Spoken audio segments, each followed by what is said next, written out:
We're going to take the North and never give it back. So that's a good pick. You get the corner. I got to go bold, right? I got to go bold for this. Yeah, she's got some nice. Welcome back to the Unbearable Sports Podcast. I'm your host, Brad Barron, and we are already back. The Chicago Bears have traded up for pick 144 to select Austin Booker, edge rusher out of Kansas. I was literally putting together slides and what to talk about for what can the Bears do in free agency to address this gigantic gap on the defensive line. But what do the Bears do? They trade up and they make it happen. And that's incredible. So if you like all the coverage we've been giving you, make sure to like and subscribe out there on YouTube and also rate the show 5 stars everywhere you get your podcast. So I have the question out to you, the people. How would you grade this right now? 50% A, 50% B. But the Bears did, in fact, trade up to go get Austin Booker at pick 144. And what did they have to give up? Right? So this is a early 5th round pick that they went after. It was the Bears' original draft pick.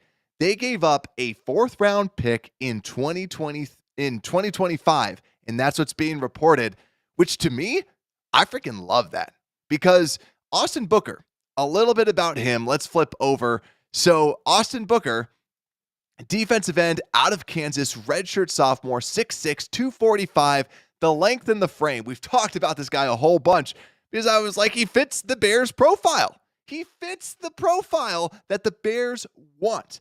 He needs to bulk up. He needs to add some weight, but he's got the frame. He's got the long arms that Flus absolutely adores. Is he going to be a day one starter? No, but you can put him in on pass rush situations and he can be great for you. My comp for him is Max Crosby. A lot of people have him as a Max Crosby where it's the length and you need to see the developmental side of it in order to get the most out of him. To me, he is a high potential player. He was projected to go in the 3rd round. He was a consensus top 100 player, and you got him essentially for next year's 4th round pick. I am more than fine with this trade, and I don't like trading future draft capital. I've said this before, but if all you gave up was a future 4th round pick for a guy who was supposed to go in the 3rd and someone who fits your profile, and to me, this is a gold player for the Bears. So you got the best punter in the draft. You got the best quarterback. You got a top 3 wide receiver that people are saying a blue chip player. Then you also got this guy, Austin Booker, phenomenal athlete, phenomenal potential later on in the rounds. I love this pick. I really, really do love this pick. I see Nicholas saying C. He's a little low on that. But CZ saying, let's go. 3rd round talent in the 5th round in exchange for a 4th. This makes taking a punter a lot better. I was thinking the same thing where I'm like, okay. Now the Bears go with the punter. They trade up and get the defensive end. I love this. And also, he was phenomenal in the Senior Bowl. In the Senior Bowl practices, he was beating people in front of him.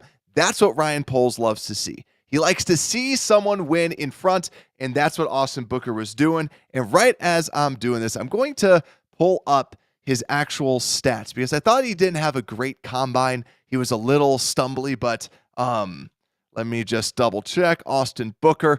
Like I said, I was literally putting together graphics. We'll talk, and actually I'll flip over back to the main slide. We'll talk about the free agents later on because I literally have slides that I was putting together. And then I was like, I wonder what's going on in the draft. And I look and I just see Chicago Bears 144. I'm like, what the heck did I just see with this? But basically with him, he's in the 70th percentile in height. He's in the 3rd with weight. That's what we're talking about. He needs to add weight. Now his official measurement was 6'4", 1.5, 240 pounds. Yet again, we got to feed this man. We got to get this guy all the food that he needs. We are going to give him an NFL diet. We're going to give him NFL builds to him. He has all the raw potential, all the raw length that you want. 34-inch arms, like I said before, which is in the 63rd percentile, 67th percentile wingspan, 73rd broad, 41 percentile in vertical jump. So like I said, his testing was okay, but you see this guy on the field and you know You know he is developmental. And hippie nerd out there saying Daniel Jeremiah said this was the steal of the draft. And I was also listening to I was just playing back some of the other people too. I was listening to PFF as well, and they were saying this is also the potential steal of the draft too, where they come back, they get their edge rusher. I freaking love this pick. And yet again, he might not pan out because it's a 5th round selection. But what you're doing here is you're taking a very talented player that fits the scheme so well for a future 4th round pick, and this guy should have gone in the 3rd. I like this. I absolutely love this. And I think that y'all already know what I have. I have an A for this. I really like this selection. I think that this is a good thing. This is a good calculated risk that you're taking. It's a risk. Don't get me wrong, but I like this. I really, really like this. It's the scared money doesn't make money type of deal. Because yeah, for real, I really like this selection. This is a great pick. And yeah, we'll see if it ultimately pans out for sure. And then Julian saying too, I said it since yesterday, this was the pick. Surprised when I got the notification we traded back in. Yeah, and that's the thing. It's all potential. Hippie nerd saying too, add 10, 15 pounds, right? You do 10, 15, you do 20. Like he does need to add that weight. I see Muhammad out there saying, yeah, like 25 pounds. This is where the whole comps of Max Crosby does come into play. But I think that this guy truly, you add that weight, and what the Bears say that they pride themselves on, they want a player that they can bring in, develop, and then turn that person into something. And to me, there really wasn't another edge rusher that was like this than Austin Booker, that has the frame, that has this size that you can add. Like we said, you can add weight to this player. He's only played one true season, and I'm going to pull up all of his actual snap counts out here. But let me see. Let me just go to stats, ESPN. Let's flip this back off of the. I want to look at his college stats. Why are you showing me his Bears stats? I want to see that. Let's go over to the NCAA football stats. Yeah, so overall 56 tackles, and yeah, it was really just last year. That was the only thing that he really did was play last year, and that was it. So I like it. I like it overall. And yeah, 8 sacks, just good player overall. I really like that. I really like that. And there's not really anything that I know from medical red flags, but just truly, truly good. 82nd overall edge rusher out of from the PFF grade. So I like it. And then Fox Sports, I see that as well. CZ saying Fox Sports has him as their 6th overall edge rusher above Breland, Ellis, and Nealand. Yeah, or Braswell, Ellis, and Nealand. Yeah, he's darn good. He's a darn good player. So I like it. I for real like this selection. So Austin Booker, to me, I give him an A.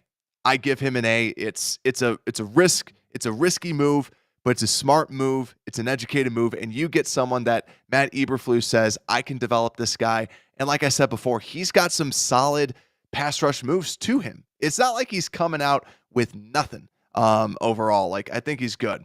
Greg saying too, ran slow at the combine at 240, and you want him to gain weight? I do. I do, because he needs it, right? And I think that's probably why we also saw him drop, was just because of like, okay, well, he's a little lighter. Why is he not running super elite, right? So I like what I see out of him, though, with the way that he uses his long arms to just kind of shed blocks. I like it. I like it. Yeah, so let's move on then and just talk about what else is out there. So as everyone else starts to kind of come in, Booker, I'm giving it an A. And let's just talk about best free agents, because I was doing that already. So we might as well just discuss it, because the graphics aren't completely done, but you know what? It's pretty darn close. So I want to just kind of break that down, because when we look at the depth chart already, offense, you feel pretty good. You can add some undrafted free agents out there at wide receiver, at center. Who knows? Maybe they'll trade back up and get a wide receiver if Brendan Rice keeps on falling. But on the defense, now you have Austin Booker. I didn't upgrade this one, But now you have Austin Booker on the outside edge. So now the big question is, what do they think of Dominique Robinson and Jacob Martin? I would expect them to maybe add someone because I don't think they love Dominique Robinson, but that's a big question mark there. If they were to look for a defensive end, there, like we've said before, there's some solid ones out there. Calais Campbell being the biggest name. I would love to see Calais Campbell because they do have the money to go after a Calais Campbell. He made $7 million last year, and they have enough cap space this year to do that if they really wanted to get a veteran player that can play inside and outside. Personally, he's my favorite because he's easily the best as well. Then you have some of the other, like, if you want to get contributors, there's your Emmanuel Ogbas, your Carl Lawsons, Yannick Ngakoue, Shaq Lawson, Jerry Hughes. And then you have everyone else. Justin Houston kind of fell off. I wasn't expecting him to fall off that much, but age finally caught up with them last year. Then there's also Charles Harris, Rasheem Green, Marcus Gold, Marquise Haynes, Bud Dupree, Dwayne Smoot, Tyus Bowser, and Bruce Irvin. So if they wanted to, they could add it, defensive ends. So I think the big question is just Dominique Robinson now moving forward, if they do think that he's the guy, or if they want to add some sort of extra benefits that are out there. So but I do love Calais Campbell. I think that Campbell, you got to show him this offense. To me, get him that. Like, bring him in. He can play on the inside, because let's look at the defensive tackles, because this is what I was going through. And I was like, I had my head down. I'm like, gosh, this sucks. There's no good defensive tackles. And the reason why I bring them up, Bears like to have 4 defensive tackles. And I bring this up all the time because someone without fail will be like, why do we need defensive tackle? Because we only have 3. That's the reason why. And DeMarcus Walker, I would love to see him at D tackle. But if we want to have a 4th one, there's really not a lot. Like, I could have added a random name to this list and you wouldn't have been able to tell potentially that I added one, because we have Linval Joseph that everyone knows, Brian Moan, Rakeem Nunez-Roches, Hassan Ridgeway, Marlon Davidson, Ross Blacklock, James Lynch, and Albert Huggins. Those are the top defensive tackles that are available. And you see Linval Joseph, it's like, oh, well, maybe because he was playing with the Bills, he didn't look great last year. It looked like, okay, he needs to kind of call it quits eventually. But that's the thing. Defensive tackle, not so great. So that's why I'm looking at, or someone else to just look at, is James Lynch. Potentially, he had an ACL tear last year, but he was a solid contributor for the Vikings. But yet again, just getting a contributor. But otherwise, Calais Campbell to me is someone that I'm actually very curious about for the Bears. If you want someone to kind of help mentor a Booker, to kind of bring him along and turn him into something. And also someone that can play inside, outside, and just have this insane front to you. If I'm Ryan Poles, I'm calling him up and saying, hey, have you seen our offense? And yeah, it's pretty good. Our defense could use you, because he's been good. He's good for like 7-8 sacks a season. I would love that. But overall, I like the situation. Austin Booker, Chicago Bear. Let's see what everyone's having to say. Raquel saying, has there ever been this much excitement before the season? I'm pumped. I agree. Like, just with the offense, the attitude, I posted this out on Twitter. It's like we have Caleb Williams, who embodies the fan base, right? And then we have Roma Dunze, who idolized Devin Hester growing up and also wanted to be the dude was literally like campaigning to be a Chicago Bear. Then we have Karan Amagaji, who is literally a Chicago Bears fan. And you see the tweets that he's posted out. It's like, this dude talks like us. He hates the Bears offensive line like we do. And now he's part of it. Like, it's a great feeling. It's a great vibe. And then now we have a punt, got the best punter. And now we have Austin Booker. I like it. And then Muhammad saying too, if he doesn't add weight, you can only use him on 3rd down in pass rush situations. That's where I think he is going to be a 3rd down pass rush guy. I think that's what we're going to see his role in as this year. And it's not very uncommon to see that out of your rookie defensive ends as well. I think that's okay to have him inside of that role. I think that's what the Bears are going to try and shoot for, is say, listen, you go out there on 3rd downs, you try and just headhunt the quarterback, right? Not like New Orleans Saints style headhunt, but just go after the quarterback, take him down. And I think that's ultimately how they're going to use him, even though he's a good run defender because of his long arms. And just the way he sheds is really nice. Yet again, I think that just like having him focus one thing at a time, I really do like that. And then CZ saying too, you think Poles could trade for Trey Hendrickson still? I don't necessarily think so, just because a lot of like GMs, they like to focus on their money in like, where exactly can we be spending this cash? Where can we spend this capital over the next handful of years? And I think that's where he might be a little bit nervous to say, am I really going to invest this much capital, this much cap space inside of defensive ends? And I think that's where maybe he's not going to do anything like that. But if he were to, I'd expect him to wait a little bit, because yet again, with having 2 second rounders, the value of that skyrockets as soon as, in 3 days when the draft's over. So that might be part of it. And then Gregory saying too, Borum needed to be replaced. I like that pick. Yeah. And then, and we also don't have cap for Hendrickson. Yeah. This year you could maybe swing it just because like with restructuring deals, but we've never seen Ryan Poles restructure deals. He is you pay off your credit card debt today. You don't take on debt. Like that's kind of his biggest piece. And then dumb idiot low budget. That is not me insulting him. Saying Tom Robb on the chopping block now. Yeah, he really is. Because it's like, hey, listen, we gave you 2 years to develop. You got worse. We're going to bring in a new version of Dom Robb that wasn't like a quarterback before coming out and getting drafted. Muhammad saying we still have training camp where guys will still get cut for sure. Jenkins will be gone soon. Poles only wants his players. Bold take, Greg. Like, that's a bold take. I am curious if he's actually going to get extended, because the reason why is because Ryan Poles talked about following the order of re-signings. Like, because when they were asking about extending Keenan Allen, because a lot of experts were saying they're going to give him a 1-year deal, right? 1 year after this year to kind of help lower that cap number. And he said, we like to kind of work through our order. And you see that where he goes one player, then one player, then one player.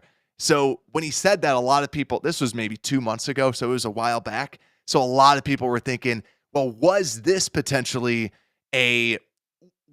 him saying, well, Tevin Jenkins might be that guy? So that's where we do have to watch. We have to watch that out. But yeah, he gets banged up, but man, when he's out there, man, crazy good. But also to Greg's point, right, about Poles only wanting his players.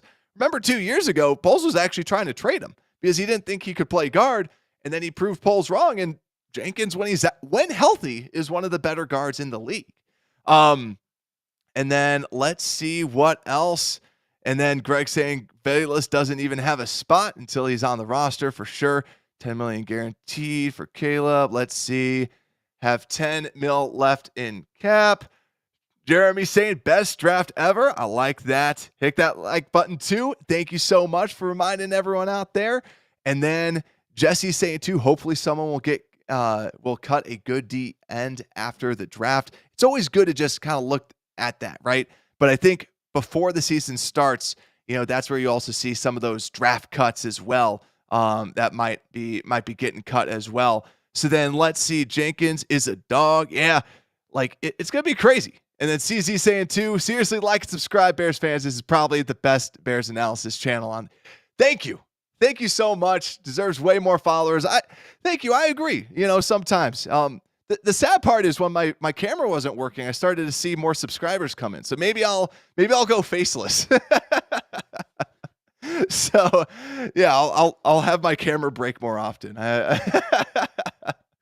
So, but yeah, thank you. And then, will you be making a final overall draft grades video? Yes. Thank you, CZ, for the perfect transition. Let's get over to this. Also, holy smokes, 370 people out there watching this video. I appreciate that all so much. Make sure to like. Also, leave a comment. What do you think? We got 60% A, 35% B, 5% C, and 1% D. And then Broski saying, what up? How is it going, my friend? Yeah. Booker gets taken.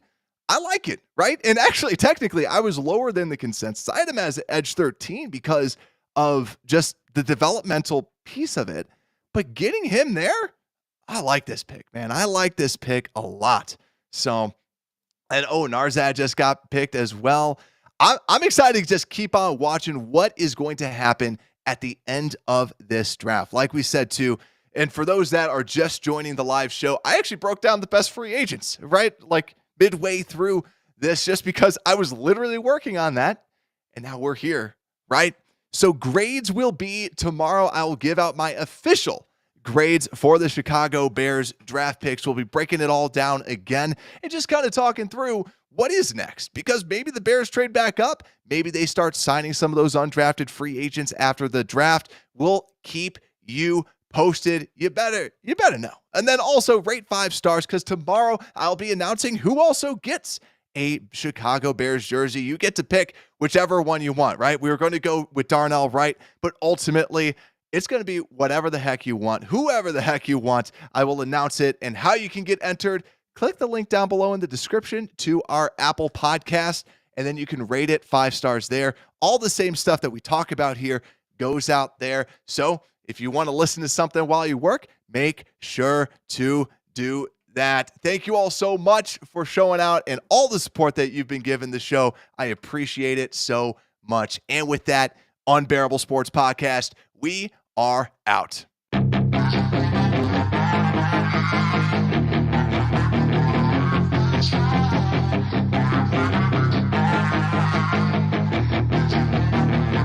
Yeah, she's got some nice long hair.